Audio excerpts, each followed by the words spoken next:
Hello everyone, good evening. কেমন আছো সবাই? আশা করছি তোমরা সবাই খুব ভালো আছো আর সুরক্ষিত আছো। আজ হলো শুক্রবার আর ঘড়ির কাঁটার সময় হলো এখন বিকেল 5টা। তবে চলো বন্ধুরা, আজ এখান থেকে আমার ব্লগটি শুরু করছি। দুপুরবেলা খাওয়া দাওয়ার পরে একটু শুয়েছিলাম আর উঠে দেখছি চারিদিকে হাওয়া হচ্ছে, বেশ হিমশীতল একটা ঠান্ডা বাতাস বইছিল চারিদিকে। ছাদের উপরে অনেকগুলো জামা কাপড় ছিল জন্য ছাদে আসলাম আর জামা কাপড়গুলো তুলে নিলাম। কিছুটা শুকিয়েছে, কিছুটা শুকোয়নি, কারণ আজকে কাপড় কাচতে কাচতে অনেকটা লেট হয়ে গেছিলো, সেই জন্য শুকোয়নি। আর জামা কাপড়গুলো এনে ভাঁজ করলাম। আর আগের দিনের কতগুলো জামা কাপড় ছিল, সেখানে ষষ্ঠী করেছিলাম, শাড়িটাও ছিল, তো ভাবলাম জামা কাপড়গুলো তুলেই নিই। ওই যদি ফেলে রাখি তাহলে পরেই থাকবে আর পরে এত অলসতা লাগবে, সে আর কি বলবো। আমার এইরকমটাই হয়, ওই জন্য যখনকার কাজ আমি তখন জলদি করে নেওয়ার চেষ্টা করি। আর দেখো ঠেসে ঠুসে আমি শাড়িটাকে ঢুকিয়ে দিলাম। আর আমি না এরকম ব্যাগের মধ্যে শাড়িগুলোকে রাখি, এতে শাড়িগুলো একদম টান টান থাকে, ভাঁজের মধ্যে ভাঁজ থাকে, একটু নড়চড় হয় না, খুব ভালো থাকে। আর আমার না নিতেও সুবিধে হয়, একটা করে ব্যাগ টান দিই আর শাড়িগুলো তো দেখতেই পাই, সেখান থেকে নিয়ে নিই। তো এই দেখো পুরো ব্যাগগুলোর মধ্যে আমি শাড়ি জামা কাপড়ই রেখেছি। আর আলমারিতে শুধু আমার জামা কাপড়ই থাকে। আমার ছেলের আজ নেমন্ত্রণ আছে, ওর একটা বন্ধুর বার্থডে, ওখানে যাবে। আর আমি দুপুরবেলা যেহেতু একদম হালকা ফুলকা রান্না করেছিলাম, রাত্রিরে কি করব ভেবে পাচ্ছিলাম না। আমার হাজব্যান্ড বলল ঠিক আছে অল্প করে চিকেন এনে দিই, তুমি কষা কষা করে চিকেন রান্না করো। তো আমার না আজকে কষা চিকেন একদমই খেতে ইচ্ছে করলো না, মনেই হচ্ছিল না রাত্রিরে ভাত খাই, পেটটা এতটা ভার হয়েছিল। আসলে এখন আমের সিজন তো, ওই দুপুরবেলা হোক সকালবেলা হোক আম খেয়ে নিচ্ছি। আর আম খেলে না পেটটা দেখবে বড্ড ভরা ভরা লাগে, কেমন একটা লাগে। কিন্তু আম তো খেতেও ভালো লাগে, সিজনের ফল, না খেলে তো হবে না। তো চিকেন এনে দিয়েছিল, ওখান থেকে আবার খানিকটা চিকেন নিয়ে আমি ভাবলাম চায়ের সঙ্গে পকোড়া করে খাই বিকেলবেলা। তো দেখো আমি পরিমাণ মতো নুন, হলুদ, তারপরে তোমার চালের গুঁড়ো, একটু সয়া সস আর গুঁড়ো মশলাগুলো অ্যাড করে দিলাম, সঙ্গে একটু আদা থেতো করা, কাঁচা লঙ্কা থেতো করা আর একটু রসুন থেতো করা, সব কিছু দিয়ে দিলাম, দিয়ে বেশ সুন্দর করে মেখে নিলাম।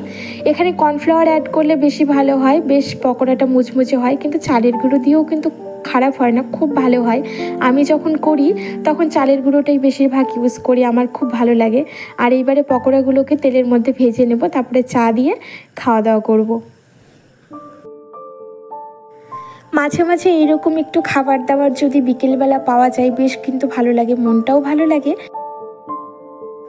আমি এই পকোড়ার মধ্যে একটু কুচনো পেঁয়াজও অ্যাড করেছিলাম বন্ধু, এতে না বেশ ভালো হয় খেতে, দারুণ লাগে।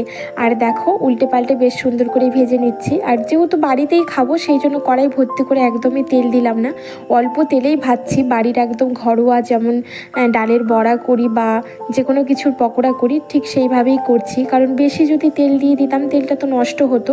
আর আমাদের বাড়িতে না পোড়া তেলটা কেউই খেতে চায় না, আমি তো একদম পছন্দ করি না, তার সাথে আমার হাজব্যান্ডও পছন্দ করে না, আমার ছেলেও পছন্দ করে না।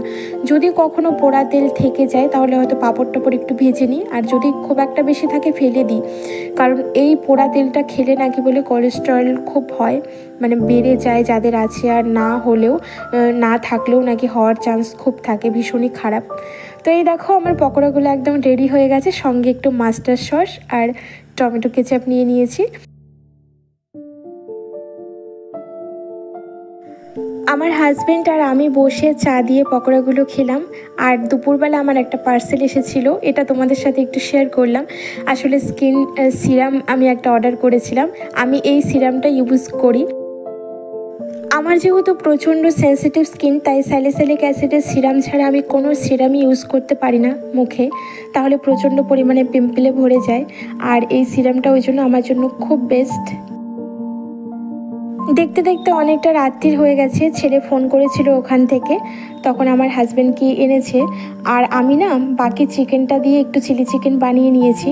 রুটি করতে চাইলাম, আমার হাজব্যান্ড বললো আর রুটি করতে হবে না, আমি তো ওকে আনতে যাবই, আমি রাস্তা থেকে দুটো নান কিনে আনবো।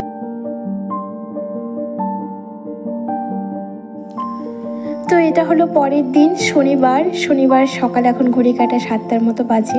নিজের জন্য চা বানিয়েছি, সবজি কেটে রেখে দিয়েছি, এইদিকে ভেন্ডি কেটে রেখেছি, অনেকগুলো ভেন্ডি ছিল ফ্রিজে, সবটা কেটেছি, ভাজা করব।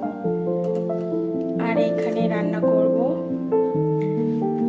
ঝিঙে আলু আর গাটি কচু, এটা দিয়ে একটা ঝোলা ঝোলা তরকারি করব, মানে ঝোল টাইপের করব। আর এখানে দুটো শসা কেটে রেখেছি খাওয়ার জন্য, আর কাঁকরোল, দুটো কাঁকরোলই ছিল, তো কাঁকরোল দুটো ভেজে রাখবো। আজকে যেহেতু নিরামিষ, কি করব না করব কিছুই ভেবে উঠতে পারি না। খাওয়া দাওয়া করবো। আর এদিকে ভাত হয়ে গেছে, এই যে ভাত রান্না করে ফেলেছি। এখানে আবার দুধ আছে,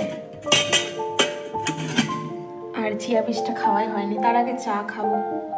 তো চলো বন্ধু চাটা খাই। এই যে খাবার দাবার রেডি করে নিয়েছি, চলো। গলুর আজকে দুটো টিউশন পরপর ছিল, একটা পড়ে আর একটা অনেকক্ষণ টাইম যেহেতু বাইরে থাকবে, ওই জন্য সকাল সকাল ভাতটাকে বসিয়ে দিয়েছি। ভাত হয়ে গেলে ওকে কিছু একটা দিয়ে ভাত খাইয়ে পাঠালে আমারও মনটা শান্তি লাগবে, কারণ অন্য কিছু খেতে চাইবে না, মুড়ি ঝিরে যাই দিই না কেন কোনোটাই খেতে চাইবে না। ওই এক অপশান পড়ে রইল ছাতু, আর ছাতু তো প্রতিদিন খেতেও চায় না। নিরামিষের দিন কি দেব না দেব, ওই জন্য ভাত করে নিয়েছি, সঙ্গে কিছু একটু ভেজে ওকে ভাত খাইয়ে পাঠাবো। আর আমি তো এখন বসে বসে চা খাচ্ছি, কারণ এই টাইমটা একটু ফাঁকা ফাঁকা থাকি, বেশ ভালো লাগে। আর জানালা দিয়ে দরজা দিয়ে এত সুন্দর হাওয়া আসছিল।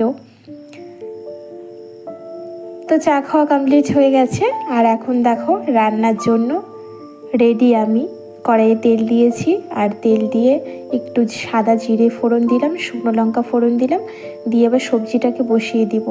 একটু গামাখা করে ঝোল করব এই সবজিটা দিয়ে। এর মধ্যে একটু ডালের বড়া দিতে পারলে খুব ভালো লাগতো, কিন্তু ডালটা ভিজানো ছিল না, আর আমি ভিজালে হয়তো ভিজে যেত, কিন্তু ওই নিজে একটু আলসেমিতেই আর ডালটা ভিজিয়ে দিলাম না। আজ আর ব্লগটা বড় করলাম না, ঠিক এখন থেকেই তোমাদের কাছ থেকে বিদায় নেব বন্ধুরা। তোমরা খুব ভালো থেকো, সুস্থ থেকো, সাবধানে থেকো।